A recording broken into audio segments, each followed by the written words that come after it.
Assalamualaikum warahmatullahi wabarakatuh. Berdirinya saya di sini untuk presentasi, bukan untuk berekspektasi, karena tingginya ekspektasi membuat kita akan sakit hati. Maka dari itu, izinkan saya perkenalkan diri.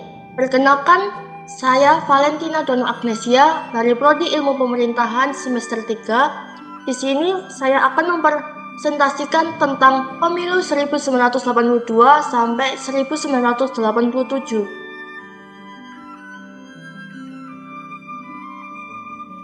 Pemilu 1982, definisi dari sistem pemilu 1982 merupakan pemilu ketiga yang diselenggarakan pada pemerintahan Orde Baru. Pemilu ini diselenggarakan pada tanggal 4 Mei 1982. Sistem pemilu 1982 tidak berbeda dengan sistem yang digunakan dalam pemilu 1971 dan pemilu 1977, yaitu masih menggunakan sistem perwakilan berimbang atau proporsional.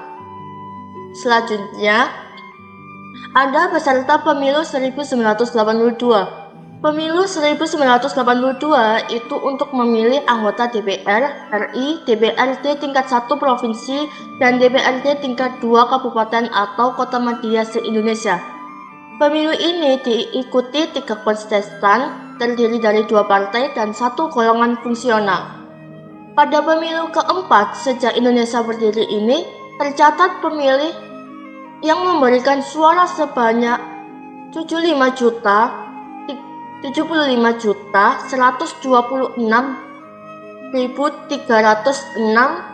Pemilihan umum pada 1982 dilaksanakan guna memilih anggota DPR dan MPR tahun jabatan 1982 sampai 1987. Ada juga 3 kontestan, yaitu 1 Partai Persatuan Pembangunan atau PPP, 2 golongan karya atau Golkar, dan ketiga Partai Demokrasi Indonesia atau PDI. Ada beberapa hal penting tentang pemilu 1982, yaitu 1. Partai Golkar menang. Partai Golongan Karya atau Golkar kembali meraih kemenangan dengan suara mayoritas. Ini menunjukkan dominasi Golkar dalam politik Indonesia pada masa itu. Yang kedua, pengawasan ketat. Pemilu 1982 diawasi ketat oleh pemerintah. Hal ini dilakukan untuk memastikan stabilitas politik di Indonesia yang sedang dalam masa transisi menuju Orde Baru. Yang ketiga, situasi politik. Pemilu ini berlangsung dalam konteks politik yang masih terpolarisasi dengan pemerintah Orde Baru terus berupaya untuk mengkonsolidasikan kekuasaannya. Dan yang terakhir, yang keempat, kontroversi. Pemilu 1982 dianggap oleh beberapa pihak sebagai tidak demokratis karena adanya praktik kecurangan dan intimidasi terhadap lawan politik. Dasar hukum.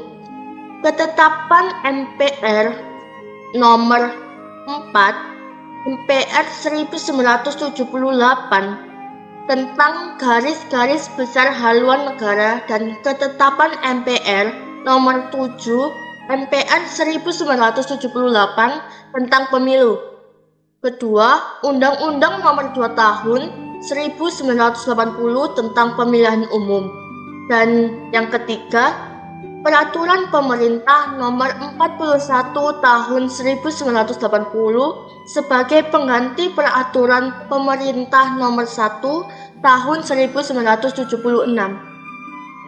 Badan Penyelenggara Pemilu 1982. Struktur organisasi penyelenggara pemilu 1982 sama dengan struktur organisasi penyelenggara pemilu 1977, yaitu terdiri dari PPI, PPD1, PPD2, PPS, Pantarlih, dan KPPS serta PPLN, PPSLN, dan KPPSLN. Asas pemilu. Pemilu 1982 dilaksanakan dengan asas langsung, umum, bebas, dan rahasia. Selanjutnya masuk ke Pemilu 1987. Definisi dari sistem pemilu 1987, pemilu keempat pada pemerintahan Orde Baru yang dilaksanakan pada tanggal 23 April 1987. Sistem pemilu yang digunakan pada tahun 1987 masih sama dengan sistem yang digunakan dalam pemilu 1982, yaitu menganut sistem perwakilan berimbang atau proporsional dengan stelsel daftar. Peserta pemilu 1987. Hasil akhir pemilu yang digelar pada 23 April 1987 ini menempatkan Golkar sebagai pemenang untuk keempat kalinya secara beruntun sejak 1971. Bahkan perolehan suara mesin politik Orde Baru ini mencapai 74,75% dan memperoleh 299 kursi di DPR dari total 400 kursi yang tersedia. Capaian Golkar di pemilu 1987 adalah yang tertinggi jika dibandingkan dengan 3 edisi sebelumnya, yaitu 65,55% pada tahun 1971. 64,44% pada tahun 1977 dan 67,22% suara pada tahun 1982. Perolehan tinggi ini menunjukkan betapa kuatnya cengkeraman Orde Baru dalam mempengaruhi hasil pemilu. Ada juga 3 konstantan, yaitu 1. Partai Persatuan Pembangunan atau PPP, 2. Golongan Karya atau Golkar, dan yang ketiga Partai Demokrasi Indonesia atau PDI. Ada juga beberapa hal penting tentang pemilu 1987, yaitu 1. 3 partai politik. Hanya ada 3 partai politik yang diizinkan untuk mengikuti pemilu, yaitu Golkar, PPP, dan PDI. Hal ini merupakan hasil dari penyederhanaan atau penggabungan partai politik melalui Undang-Undang Nomor 3 Tahun 1975 tentang Partai Politik dan Golkar. Yang kedua, sistem politik Orde Baru. Pemilu 1987 berlangsung di bawah sistem politik Orde Baru yang dipimpin oleh Presiden Soeharto. Sistem ini cenderung terpusat dengan Golkar sebagai partai penguasa yang memiliki keunggulan dalam akses sumber daya dan pengaruh.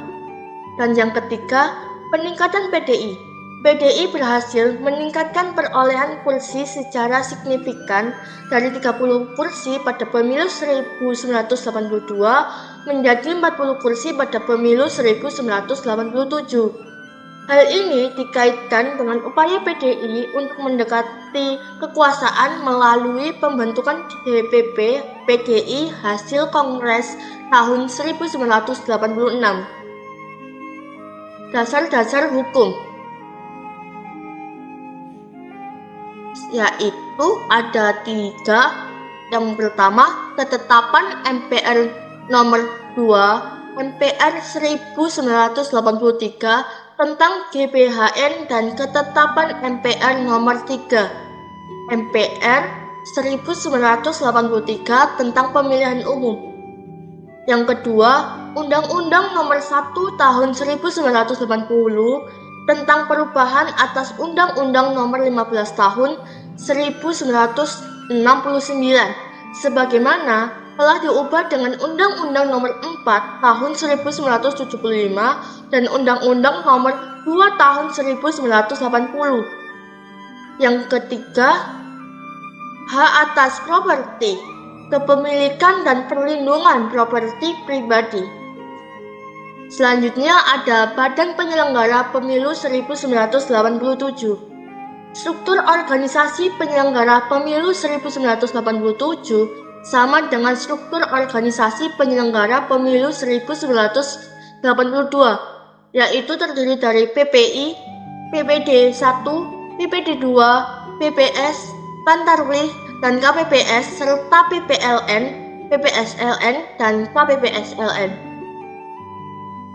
Asas Pemilu. Pemilu 1987 dilaksanakan dengan asas langsung, umum, bebas, dan rahasia.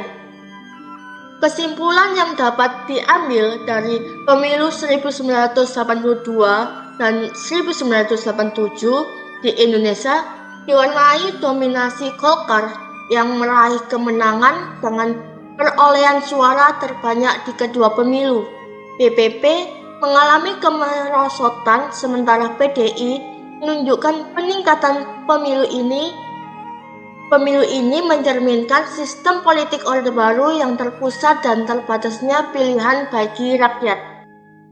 Seperti halnya cinta yang tulus, pertemuan kita hari ini bukanlah akhir, melainkan awal dari perjalanan panjang yang kita tempuh bersama.